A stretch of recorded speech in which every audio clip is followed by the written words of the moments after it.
नमस्कार, मैं हूं मनीता उपाध्याय। पी न्यूज के फटाफट बुलेटिन में आप सभी दर्शकों का स्वागत है।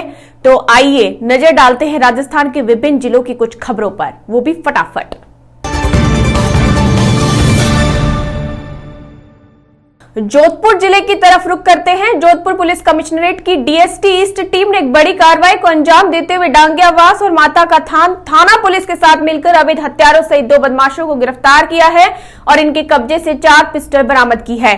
कार्रवाई के बारे में बता दें, डीएसपी ईस्ट भवन भूषण यादव ने बताया कि डीएसटी ईस्ट डांगियावास और माता का थान पुलिस ने इस पूरी कार्रवाई को अंजाम देते हुए मगरापूंजला निवासी लोकेश गहलोत को गिरफ्तार किया और उसके कब्जे से 1 पिस्टल बरामद की। वहीं नेतड़ा गांव निवासी सुभाष बिश्नोई को गिरफ्तार कर उसके कब्जे से 3 पिस्टल बरामद की गई है। इनके खिलाफ डांगियावास और माता का थान थानों में मामले दर्ज करवाए गए हैं। साथ ही इन्होंने कहां अवैध हथियार बेचे हैं, उन स्थानों पर भी पुलिस की टीमें लगातार दबिश दे रही है।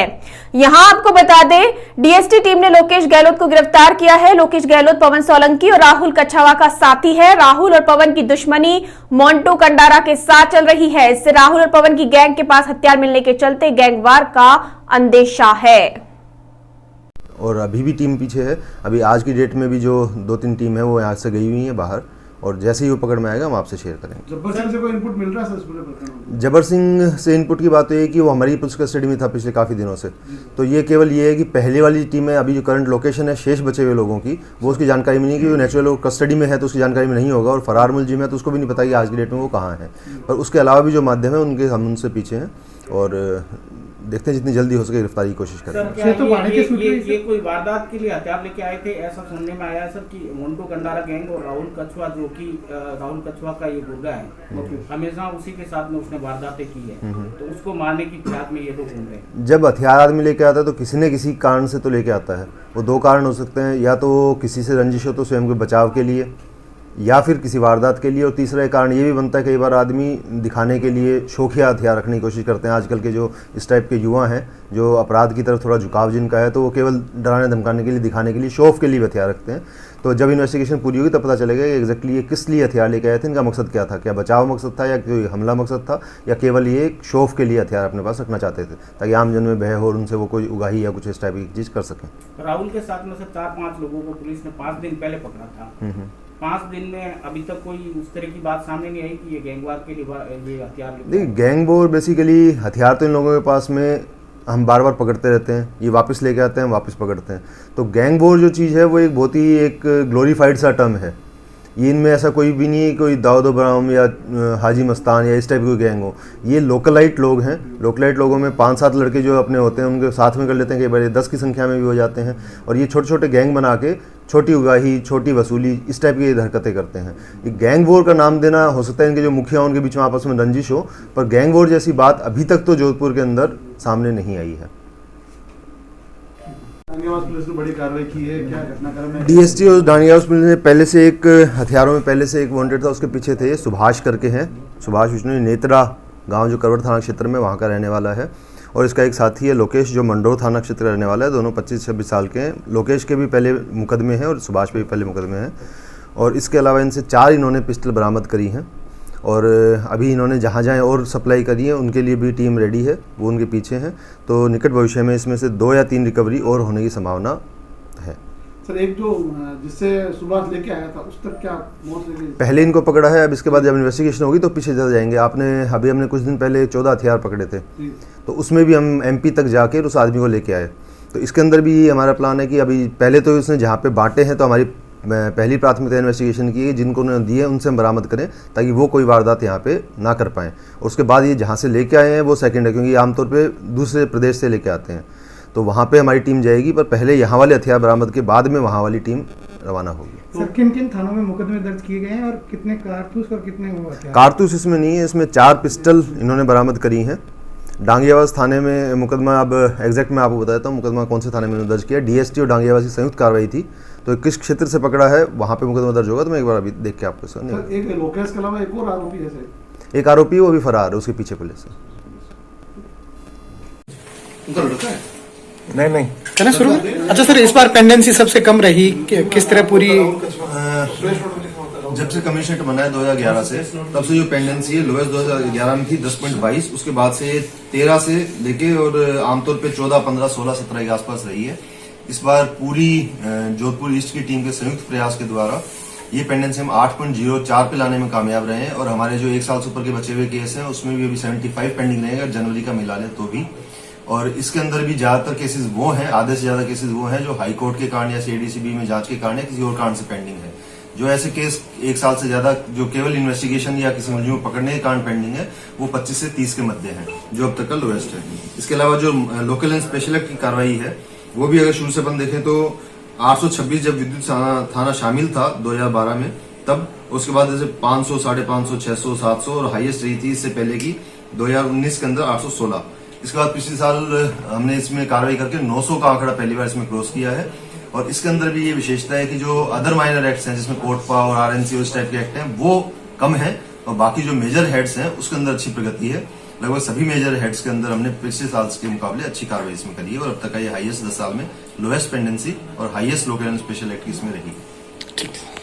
वहीं जोधपुर जिले की एक और न्यूज की तरफ रुख करते हैं। राज्य स्तरीय योजना स्वीकृति समिति ने जल जीवन मिशन के तहत राजस्थान के लिए 6,872.28 करोड़ रुपए की पेयजल आपूर्ति योजनाओं को मंजूरी दी है। इन योजनाओं से 27 जिलों में स्थित 3,213 गांवों में 6.56 लाख से अधिक ग्रामीण परिवारों को नल से जल उपलब्ध करवाया जाएगा। इन योजनाओं में से 5 बहुग्राम प्रमुख परियोजनाएं और शेष एकल ग्राम योजनाएं हैं। केंद्रीय जल शक्ति मंत्री गजेंद्र सिंह शेखावत ने बताया कि ग्रामीण परिवारों को घर पर ही शुद्ध और पर्याप्त जल पहुंचाने की दिशा में एक बहुत ही बड़ा कदम है। प्रधानमंत्री नरेंद्र मोदी वसुंधरा की माताओं बहनों को पानी की परेशानी से उबारकर सशक्त बनाना चाहते हैं।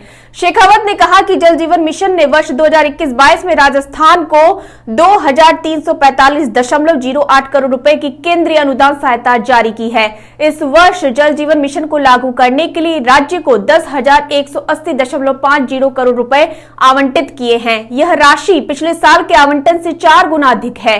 केंद्रीय मंत्री शेखावत ने वर्ष 2024 तक प्रत्येक ग्रामीण घर में नल से पानी की आपूर्ति का प्रावधान करने के लिए राज्य को पूरी सहायता उपलब्ध कराने का आश्वासन दिया है।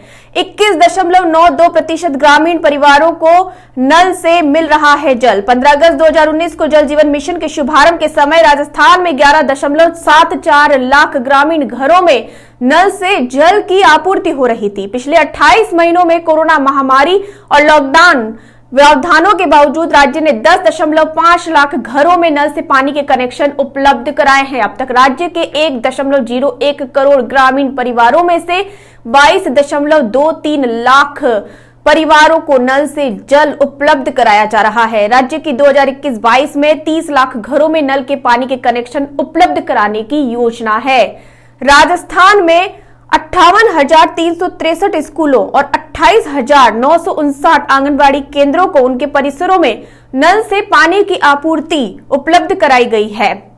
SLSSC की 31वीं बैठक में 2,885 स्कूलों और 418 आंगनबाड़ी केंद्रों को नल से जल उपलब्ध कराने के प्रस्तावों को मंजूरी दी गई है। राज्य ने बकाया स्कूलों और आंगनबाड़ी केंद्रों को जल्द से जल्द नल से जल की आपूर्ति सुनिश्चित करने का अनुरोध किया है। सीकर जिले से ही सीकर सर्द हवाओं के साथ चोरों के हौसले भी अब धीरे धीरे बुलंद होने लगे हैं। लगातार शहर में चोरी की वारदातें बढ़ती जा रही है। बीती 5 जनवरी की रात शहर के जयपुर झुन्नू बाईपास चौराहे पर करीब 40 लाख रुपए की बड़ी चोरी हुई है। चोरी की पूरी वारदात सीसीटीवी कैमरे में कैद हुई है। उद्योगनगर थाने में चोरी का मामला दर्ज करवाया गया है। पुलिस पूरे मामले की जांच कर रही है। बीती 5 जनवरी की रात करीब 1:57 पर 4 से 5 लोग घर में घुसते हुए दिखाई दे रहे हैं और आधे घंटे बाद करीब रात की 2:21 पर चोरी की वारदात को अंजाम देकर घर से बाहर जाते हुए दिखाई दे रहे हैं। पुलिस ने पूरे घटनाक्रम को बारीकी से देखा है। सीसीटीवी कैमरों के फुटेज भी पुलिस को मिले हैं। पुलिस ने मामला दर्ज कर जांच शुरू कर दी है। सीकर जिले से ही भारतीय जनता युवा मोर्चा सीकर द्वारा 6 जनवरी गुरुवार को पंजाब के फिरोजपुर में माननीय प्रधानमंत्री जी की सुरक्षा में हुई भारी चूक के विरोध में गुरुवार को मशाल जुलूस निकाला गया। भाषुमो जिलाध्यक्ष ने बताया, यह सुनियोजित षड्यंत्र के तहत किया गया था। यह पूरी घटना प्रायोजित घटना है। स्टेट गवर्नमेंट की ड्यूटी बनती है प्रधानमंत्री की सुरक्षा करने की।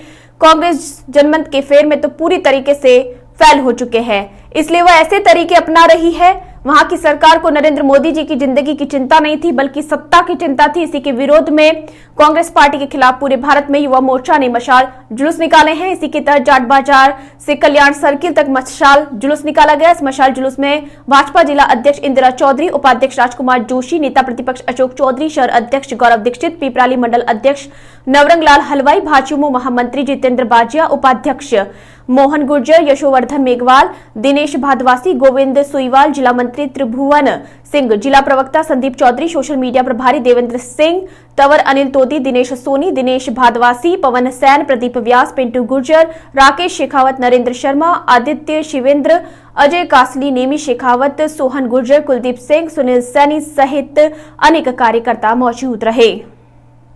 आदरणीय प्रधानमंत्री नरेंद्र मोदी जी के दौरे के दौरान उनकी सुरक्षा में जिस तरह की चूक हुई है, कांग्रेस ने जिस तरह की ये पटकथा लिखी है, उसके विरुद्ध हमारा युवा मोर्चा ये मशाल जुलूस निकाल रहा है। हम सब जानते हैं प्रधानमंत्री देश के प्रधानमंत्री होते हैं, उनकी सुरक्षा में उनके दौरे के दौरान चूक होना और अब इसकी जो कथा कांग्रेस गढ़ रही है, जिस तरह की मीटिंग की तैयारी के दौरान भी वो फोटोज पोस्ट कर रही है, वो सफ़ेद झूठ है। हम लोग इसकी निंदा करते हैं। जो संवैधानिक पद हैं, चाहे वो राष्ट्रपति हो, वो राज्यपाल हो, वो प्रधानमंत्री हो, उनके प्रति मर्यादा का पालन राज्य सरकार को करना चाहिए। इस देश में संघीय ढांचे को तोड़ने का प्रयास नहीं किया जाना चाहिए। स्वस्थ लोकतांत्रिक परंपराओं का पालन किया जाना चाहिए। धन्यवाद, नमस्कार। अब रुक करते हैं सीकर जिले के लक्ष्मणगढ़ कस्बे की ओर। कोरोना की तीसरी लहर की आशंका एवं बढ़ते संक्रमण के मद्देनजर सीकर जिले के लक्ष्मणगढ़ कस्बे में उपखंड अधिकारी डॉक्टर कुलराज मीणा की अध्यक्षता में नगर में स्थित जामा मस्जिद में सभी मौलवी एवं इमाम की मीटिंग हुई। मीटिंग के दौरान उपखंड अधिकारी डॉक्टर कुलराज मीणा द्वारा सभी से अपील की गई कि शुक्रवार को अदा की जाने वाली नमाज में कम से कम लोग मस्जिदों में एकत्रित हो। वर्तमान में कोरोना के बढ़ते संक्रमण को देखते हुए अधिक से अधिक व्यक्ति वैक्सीनेशन करवाएं एवं एक जगह कम से कम लोग एकत्रित होने के लिए हिदायत भी दी गई।